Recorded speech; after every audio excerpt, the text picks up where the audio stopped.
अस्सलामुअलैकुम। आज का जो हमारा टॉपिक है वो है वॉर ऑफ इंडिपेंडेंस 1857। ठीक है, तो ये हम कवर करेंगे तमाम एग्ज़ाम्स के पॉइंट ऑफ व्यू से, यूपीएससी, पीएमएस, सीएसएस। ठीक है, अगर आप इसको डिटेल इसका जो चाहते हैं पूरे नोट्स वगैरह, तो हमारा एक पेड ग्रुप है, उसको ज्वाइन करना पड़ेगा आपको। उसके बड़े लिमिटेड से चार्जेज़ हैं, तो उसके लिए आप कमेंट में अपना लिखें तो फिर हम आपका कॉन्टैक्ट कर लेंगे। तो हम टॉपिक स्टार्ट करते हैं। सबसे पहले हम आते हैं इसके इंट्रोडक्शन के ऊपर। ठीक है, ये ट्रांजिशनल पीरियड था सिविलाइजेशंस के बीच। एजुकेशन इसके पहले की और इसके बाद इंटायरली चेंज हो गया था सब कॉन्टिनेंट के अंदर। ब्रिटिश ने इसके लिए जो वर्ड यूज़ किया वो म्यूटिनी और रेबेलियन का, यानी बगावत का वर्ड यूज़ किया। लेकिन जो हम बरसगीर के लोग थे, हम इसके लिए सब कॉन्टिनेंट के यूज़ करते हैं वॉर ऑफ इंडिपेंडेंस की, आज़ादी की तहरीक। एक मिसकंसेप्शन थी कि ये सिर्फ इसमें सोल्जर्स इन्वॉल्व थे। ऐसा नहीं था, इसमें ऑलमोस्ट तमाम जो लोग थे बरसगीर के वो इसमें शामिल थे। ठीक है, और जैसे कि इसमें स्टेटमेंट लिखी है लॉर्ड सेल्सबरी की, कि वो उन्होंने खुद ये उन्होंने लिखा है कि ये मानना इम्पॉसिबल है कि इतना बड़ा जो मूवमेंट थी वो सिर्फ एक कैट्रिजन गोलियों की बेस पे स्टार्ट हुई। इसको भी हम आगे डिस्कस करेंगे। ठीक है, इसके बाद इसके ऊपर एक सर सैयद अहमद ख़ान की बुक है the cause of Indian revolt. इसमें उन्होंने इसको सारा इसके लिखा है इसके बारे में कि क्यों स्टार्ट हुई। ठीक है, इसमें कौन कौन लोग इन्वॉल्व थे। ठीक है, कि ये सिर्फ मिलिट्री अपराइजिंग नहीं थी, इसके और भी बहुत सी इसमें चीज़ें इन्वॉल्व थी। ठीक है, और सबसे जो इस तहरीक के बारे में इंपॉर्टेंट बात यह है कि ये सिर्फ इससे पहले जितनी भी तहरीक हुई, मद्रास में 1806 में स्टार्ट हुई, 1842 में हुई और बंगाल में हुई, इतनी बड़ी कोई भी तहरीक नहीं थी, इतनी बड़ी जिस आज़ादी की कोई तहरीक नहीं थी जितनी ये बड़ी थी। अब हम आते हैं इसके कॉजेज़ पे। ठीक है, ये सारे कॉजेज़ आपके सामने आ रहे हैं, इनको हम बारी बारी डिस्कस करेंगे। सबसे पहला आता है मिलिट्री रिवॉल्ट। ये जो आर्मी थी उसने यानी बगावत जो की, तो बेसिकली इसमें हुआ ये था कि जो ब्रिटिश ने जो सोल्जर्स थे उनके जो रिलीजियस सेंटिमेंट्स थे उसको टारगेट करना शुरू कर दिया। ठीक है, फॉर एग्जांपल 1806 में सर जॉर्ज जो बैरलो थे, उन्होंने तिलक का जो साफ़ा था उसका इस्तेमाल पर पाबंदी लगा दी परेड के दौरान। ठीक है, उसके बाद जो सबसे एक और जो इम्पोर्टेंट पॉइंट था वो ये था कि जो इंग्लिश और जो इंडियन सोल्जर्स थे उनकी सैलरीज में बड़ा डिफरेंस था। ठीक है, जैसे कि 7 रुपये जो इंडियन सोल्जर की जो सैलरी थी।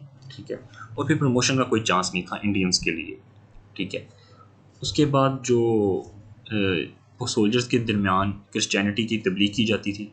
ठीक है, जैसे कि लेफ्टिनेंट जो कर्नल थे फीलर, वो सिपाहियों के दरमियान मुख्तलिफ कोई चीज़ें लिखी हुई जिसमें क्रिश्चियनिटी के बारे में वो शेयर उनके बीच बांटते थे। तो ये उन्होंने अपनी उसके बाद जब इसकी इन्वेस्टिगेशन हुई उसमें भी उन्होंने ये बात मानी कि ये उन्होंने किया, और इसने बड़ा नुकसान पहुंचाया ब्रिटिश को, और इस तहरीक के अंदर बड़ा अहम किरदार अदा किया इस तहरीक के यानी चलने में, यानी इसको अंग्रेज़ों के ख़िलाफ़। उसके बाद आती है रिलीजियस कॉज। ठीक है, अब जो ईस्ट इंडिया कंपनी जब आई थी यहाँ पर सगीर में, उसका पहला टारगेट ही ये था कि वो उन्होंने जो था कि क्रिश्चियनिटी को फैलाना था। ठीक है, और उन्होंने इसके लिए काफ़ी कुछ किया। उन्होंने काफ़ी लोग इंग्लैंड से यहाँ लाए, जैसे प्रीस्ट थे डॉक्टर पिफेंडर, उन्होंने इस्लाम पे हमला करने के लिए बुक लिखी मीज़ानुल हक। ठीक है, उसके बाद उन्होंने काफ़ी जो ब्रिटिश थे उन्होंने तरीके इस्तेमाल किए, जैसे कि जो यतीम थे जिनको यतीम खानों में वो रखते थे, उसके बाद उनको क्रिश्चियन में तब्दील कर लेते थे। ठीक है, और इस तरह का हमने एक वाक़या देखा कि जब कहत पड़ा 1837 में, उसमें जो लोग बच्चे बच गए उन्होंने उनको अडॉप्ट किया और उनको ईसाई बनाया। ठीक है, फिर इन्होंने लॉ पास किया था 1850 में कि अगर कोई अपना दीन बदलता है तो उसकी इनहेरिटेंस के ऊपर कोई फ़र्क नहीं पड़ेगा, यानी उसको बाप से जो ज़मीन मिलती है। इसका एक नेगेटिव इम्पैक्ट ये हुआ कि जो गवर्नमेंट के पॉजिटिव यानी अच्छे काम थे, जैसे उन्होंने रेलवे और कम्युनिकेशन नेटवर्क सब कुछ बनाया, लोग उसको भी एक नेगेटिव वे से देखने लग गए कि शायद इसमें भी अपना कोई हमारे दीन या हमारे जो मज़हब है इसको अफेक्ट करेंगे।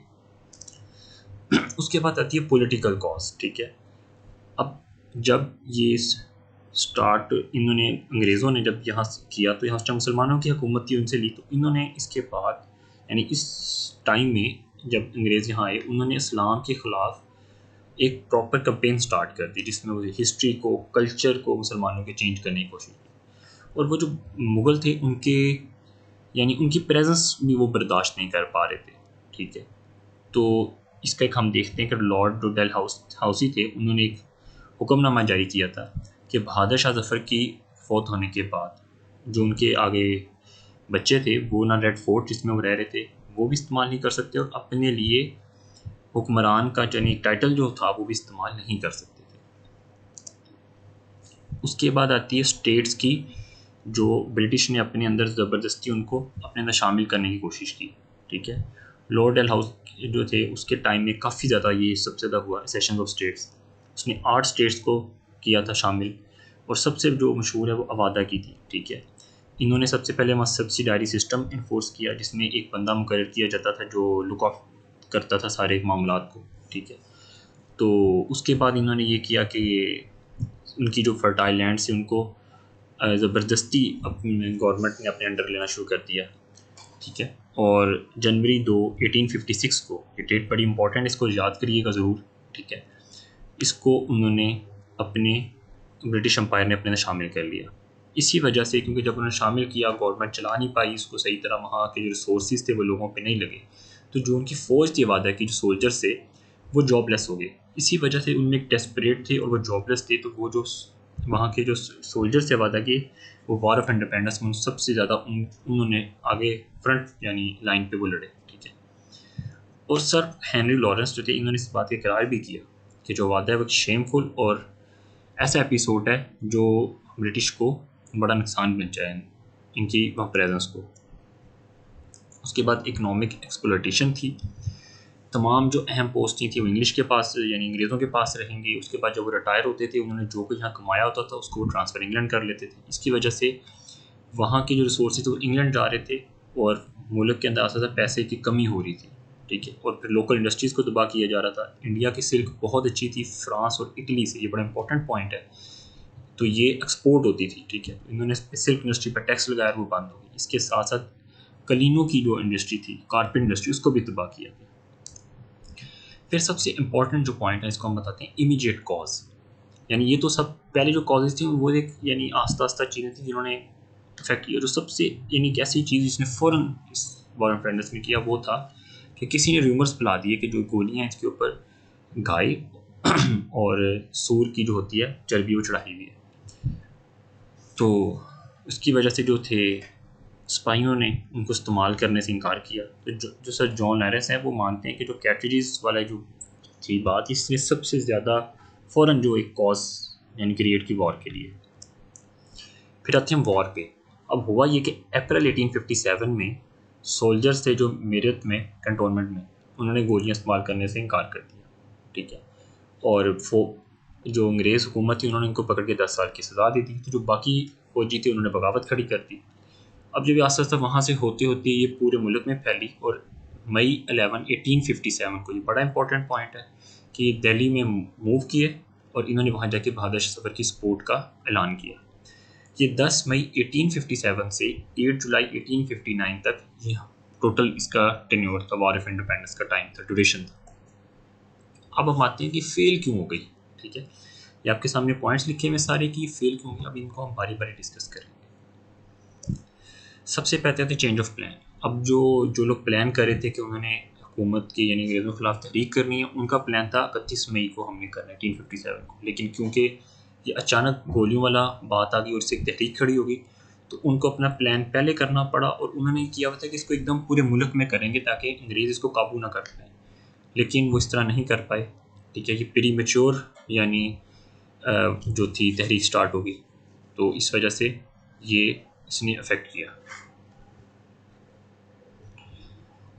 उसके बाद आते हैं कि जो सिख थे उनकी यानी बगावत पे, जो सिख थे जिंद और पटियाला के, उन्होंने अंग्रेज़ों को सपोर्ट की हर तरह की, उनको पैसे दिए, उनको मॉरल सपोर्ट हर तरह की। ठीक है, और जॉन लॉरेंस ने इस पर एक्सेप्ट किया कि अगर सिख हमें सपोर्ट ना करते तो हम शायद इंडिया को रिकैप्चर ना कर पाते। उसके बाद आते हैं कि जो इनके पास अट्रैक्टिव और एफिशिएंट लीडर नहीं था, जो कोई एक कमांडर नहीं था। ठीक है, सिंगल कमांडर, और इस वजह से भी, और बहादुर शाह जफ़र को ये सपोर्ट कर रहे थे उसके उनकी कमांड के अंदर, लेकिन वो बहुत वीक और यानी उनकी एज 80 के करीब थी, और उनके इर्द जो लोग थे वो सारे अंग्रेज़ों से मिले हुए थे। उसके बाद जो चौथा पॉइंट है बड़ा इंपॉर्टेंट कि क्यों फेल हुआ, उसमें यह था कि जो कम्युनिकेशन और ट्रांसपोर्ट के सारे जो मीन्स थे वो तो अंग्रेज़ों के अंडर थे, ठीक है। तो जो ये तहरीक वाले थे इनको बस इतना कोई सोर्स नहीं था, ठीक है, कि जिससे ये फ़ौरन एक इलाके से दूसरे इलाके में फ़ौरन इन नो टाइम कम्युनिकेशन कर सकें। अंग्रेज़ों को ये प्लस पॉइंट था, इसलिए वो कामयाब रहे, ठीक है। और इकनॉमिक कंडीशंस वो तो पहले भी हमने किया कि बहुत बुरे हालात थे, ठीक है, उस टाइम पे, और तो इनके पास इतने रिसोर्सेज ही नहीं थे कि ये उस तहरीक को सपोर्ट कर सकते सोल्जर्स को, तो ये भी एक वजह बनी है, कर्जे लेके बहादुर शाह जफर को सपोर्ट करना पड़ रहा था। अब आते हैं पोस्ट वॉर एनालिसिस के ऊपर, ठीक है। ये पहली दफ़ा ऐसा था कि किसी ब्रिटिश को डायरेक्ट चैलेंज किया था, ठीक है, जब जब कंट्रोल उनका होने के बाद। इसके बाद मुग़ल एम्पायर ख़त्म हो गए, उनकी बहादुर शाह जफर की सारी हो गई। और सबसे ज़्यादा जो इम्पोर्टेंट पॉइंट था कि मुसलमान इफेक्ट हुए, हिंदुओं ने अपने आप को ऐसे शो करवाया कि वो तो अंग्रेज़ों के साथ थे, ठीक है, इसलिए मुसलमानों को इसके बड़े कॉन्सिक्वेंसेस भुगतने पड़े। और जो थी ईस्ट इंडिया कंपनी से ख़त्म करके इसके बोर्ड ऑफ डायरेक्टर्स को ख़त्म करके सेक्रेटरी ऑफ स्टेट मुकर्रर कर दिया था, ठीक है। और सबसे इम्पोर्टेंट चीज़ कि जो वॉर के इफ़ेक्ट्स में थे, जो मेमोरीज थी और जो अंग्रेज़ों के जुल्म थे, उन्होंने सबसे ज़्यादा ब्रिटिश रूल को बाद में इफ़ेक्ट किया, ठीक है। अब हम ये आ जाते हैं इंपॉर्टेंट पॉइंट्स जनरल नॉलेज के लिए। ये इन स्लाइड्स में जो पॉइंट्स नहीं थे, उसके अलावा हमने जो इंपॉर्टेंट पॉइंट्स ही लिखे हैं, ये आप नोट डाउन कर लें। इनमें से ज़रूर कोई ना कोई MCQs आ सकते हैं, इन सब में से आ सकता है कोई ना कोई MCQs, ठीक है। आप इनको कोशिश करें कि इनको एक पेज पे लिख लिया करें साथ साथ, ठीक है, जो इंपॉर्टेंट चीज़ें, और सुने ज़रूर, ठीक है, ये आपको बड़ा फ़ायदा देगा। इसको बेशक पॉज करके यहाँ लिख लें, ठीक है। और हमारी ये वीडियो यहाँ ख़त्म हो रही है, ठीक है। उम्मीद करते हैं कि आपने बहुत कुछ सीखा होगा, और हमारे चैनल को सब्सक्राइब करें और मज़ीद वीडियोज़ के लिए।